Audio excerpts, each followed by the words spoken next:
today, how did Alan and Betsy get in this partnership agreement, not our marriage, but our real estate business? How did we get into this business, and why do we do it the way we do? So, coming to you from coastal Virginia,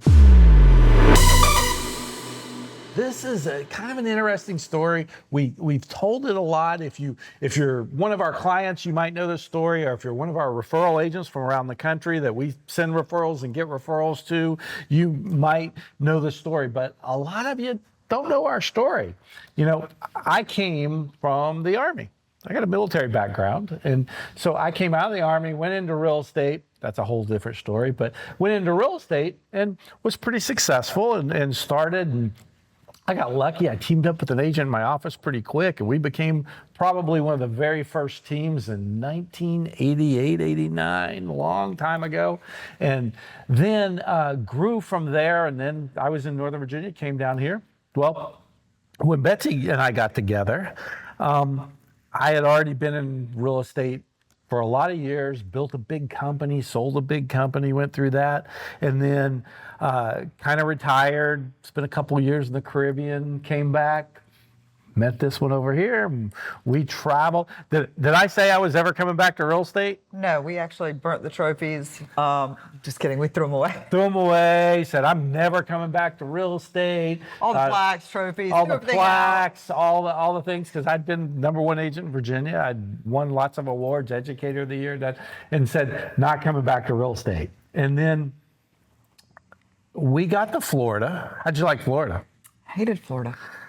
Betsy hated Florida, man. She was stay-at-home mom. Great respect for stay-at-home moms. Living with the blue hairs and that. But down in Florida, we lived in a gorgeous gated golf course, waterfront community. Nobody liked my dog. We lived down there, and here's what we found out in Destin, Florida. Destin, Florida is a gorgeous place, beautiful beaches. However, in the winter, there's only 8,000 permanent residents, and 6,000 of them at the time were probably over 70, and Betsy was 35. And so she had no friends except the girl at the spa, which meant Betsy spent every day at the spa, tanning, massaging, every day. That was Betsy's. Changed colors. Betsy's job in life. She was so dark, it was unbelievable. We went to Caymans. I got pictures. It was like she looked like yeah, absolutely. And so then we're around, and I talking to Betsy. We're having a conversation to say, hey, you need to get out and meet some people once you get into real estate. We're in Florida, and I said, look, I've taught thousands of people. I can teach you how to sell real estate. You'll do this. Go get your license. Sure did. Keller Williams, they told me never, ever to get on social media. Yes, crazy back then. Be the death of me. A few months later, 4 months after that, was the big National Association of Realtor convention. It was in New Orleans. I said, let's go to New Orleans. We both like New Orleans. It's fun. And we'll go over there. And you've never seen anything like this. You're a new agent. New agents never go to NAR. And you'll get classes and all the exposure and all the vendors. And so we went. And right after we got there, I started running into people that I had known for a lot of years. And next thing you know, that was in November. We come home at Christmas, and we decided, I think I'm ready to come back into real estate. And maybe instead of staying in Florida, we should come back home. Mm-hmm. And so we came back, and then I did sell a house in Florida, though, and I got a listing just so everybody's okay. Oh my gosh. Who was the one house to? Where'd the lead come from? It was Alan's friend. And I work by referral. Okay. And the listing that walked into an open house that she was holding for another agent, she had no concept how to do a listing. So with me, it's okay though. You got to start somewhere. So I went on the listing with her. Everybody's got to start somewhere. And I wasn't even selling houses. On your first time. Nobody should be alone. This is why people fail. Because how do you do a listing for your first time on your own when you don't know what you're doing? So I go on the listing. Anyway, so who wasn't selling houses at that time? I didn't sell that listing, just so we're all clear anyway, because I overpriced it like a champ. Yeah. So then we decide to come back here, and now we came back here, and we're going to get into real estate, the two of us, just as a team. And we start out, we decide, okay, what is each person's strengths and weaknesses, and who knows how to do this and how to do this. Now, should never process the real estate transaction or anything. And so we made a chart, spreadsheet. We actually made a chart, 204 items that have to take place in every transaction or in the real estate business. And we made a column. And we put Alan's name on the top and Betsy's name on the top. And we started putting what went in whose column. And what was our favorite phrase to keep us married that first year? Stay in your lane. Stay in your lane. Stay in your lane is what we did because we each had 2 lanes.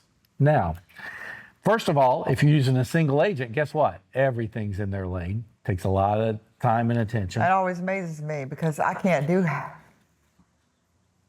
10% of all of those things in that lane. Yep. And so what we decided to start doing, shortly thereafter, about 4 months into it, we saw, okay, this might work. We're going to write some offers. Maybe we need a transaction coordinator to do the paperwork so that we can give better service and make sure the paperwork's right. So we hired a remote transaction processor. And guess what? A lot of things came out of my lane to go to that person. Mm-hmm.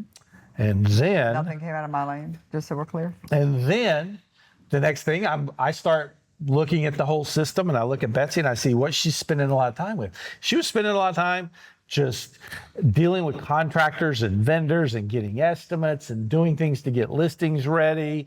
And I was still spending a lot of time going to home inspections and sitting there like for 2 or 3 hours and wasn't productive. So I said, we can get a person.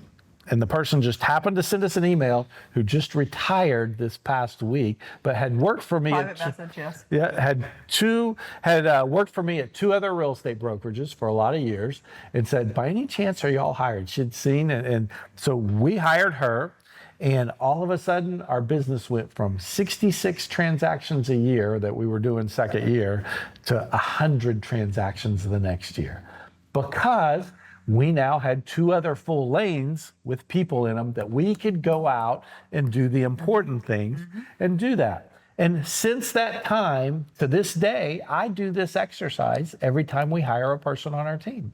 The first thing is it easy to get on our team?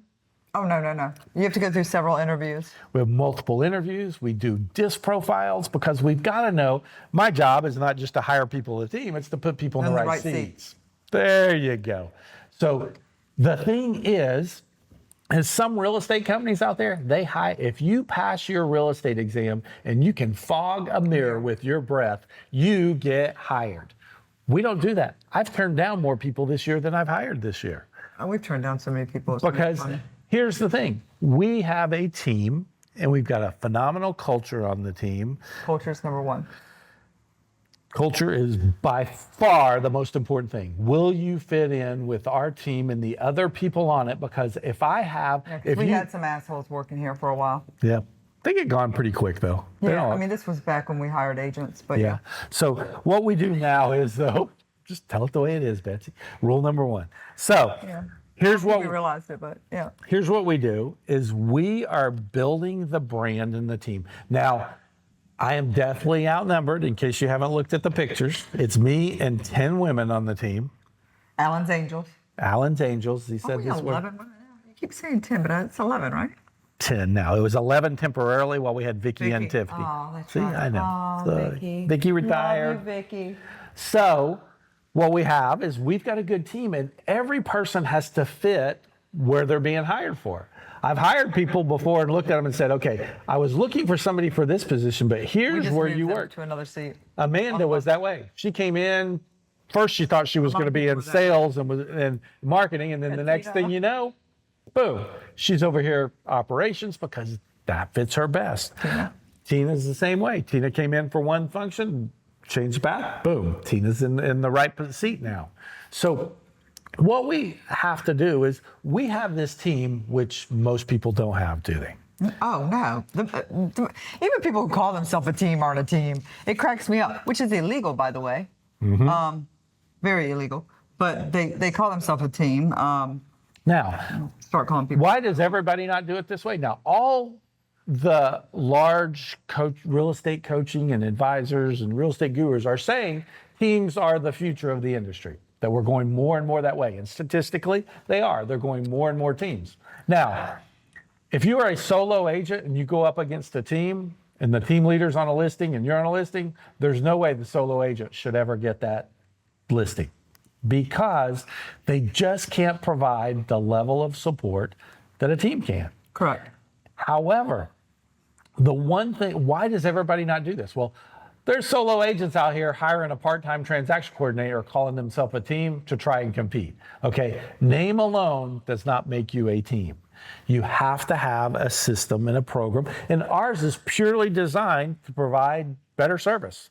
Oh, front to back. Yeah. That's all it's at. Because here's the thing, would we make more money if we operated without all these people? A whole lot more money. We would put a lot more money in our personal pocket. But we could never provide the level of service that we provide to our clients. I mean, listening to the way the comments that I get, when Melinda, for example, calls me up and she says, "Girl, that Amanda is a diamond. You are so lucky." And, you know, the response that we know that our staff is amazing. We know. I mean, how many people reached out to us yesterday when Vicki retired? Right. We had vendors show up. We had people. I could cry right now just because of the love and like people saying, Vicki, 7 years after people bought a house from us, they would text Vicki and say, "I need my flooring done," and she would respond. Everybody. Yesterday, Vicki and I were sitting there laughing about something, and I said, "You remember so and so one whatever?" And she'd go, "Yeah, Kathy." And I'm like, she knows my friends and clients as well as I do at this point. It's amazing. Nobody comes anymore that buys a house or sells a house that just comes to one of our events and says, "Oh my gosh, I'm here to see Betsy." They go, "Oh my gosh, where's Amanda? Where's Hannah? Where's Vicki? Where's Tina? Where's Haley? Where's..." It is every single person that is here. And that's what we totally want. That's different. the great thing. Where's Morgan? Where's Megan? Where's, Chantrell? It's different. Now, we have a team because we think that's the best way to give quality service and to have experts in everything. But here, I think, is the hardest part about being in real estate that we don't have this problem is if somebody's in real estate, if they are in a relationship with their partner, spouse, whoever, this is a tough business. Oh gosh, it is. Because like me and you, we're like, it's 8 o'clock at night. Are you done working? And we have the ability, and I think this is another reason why a spouse, and we belong to a national group of spouses selling houses that are just spouses in the business on how do you handle certain issues and problems. Like I do limit Betsy's hours worked per week at 70, by the way, is the number. When she goes over 70, we have a conversation because I don't want to see her burn out. I know what she can sustain without hitting that point. But we neither one have a definitive off switch like every day. We work the same. Because we both love what we do. We both love what we do. I will be here at the office. I spend 85% of my time in front of 3 computer monitors and whiteboards. She spends 85% of her time in front of people. Very different. I'm the analytical one. She's the emotional communications one. And so my schedule is very structured. It's never ending. I always have more to do. However, her schedule is dependent on other people's timing and appointments and listings and buyers. So I often will say, "Hey, what time are you done today?" And she'll say, "I got a 6:30 appointment. I'm not going to be home till 8:30. Guess what? I stay here at the office in front of my setup till 8 o'clock, and then I'll head home to be home at the same time she is. Or it was yesterday. Was yesterday the early day? I can't remember. I think she said at like 5 o'clock, she was like, "Hey, I'm calling it an early day."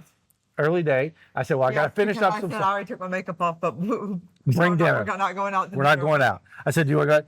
Said, so at 6 o'clock, I was home, and we had an early night. We do joke about the early night, though. Yeah. Sometimes I'll be home, I'm like, "Hey, it's pretty nice. It's early night. It'll be 7 o'clock. And we'll have been going since 7 a.m., and it's 7 o'clock, and we're like, "Oh, it's an early night." So that is a very tough part of the industry that we also think we have solved, is that we actually like each other, so we can work together you stare at me? Speak for Like- yourself. Just kidding. Okay, finish up here. Go for it. So, the thing is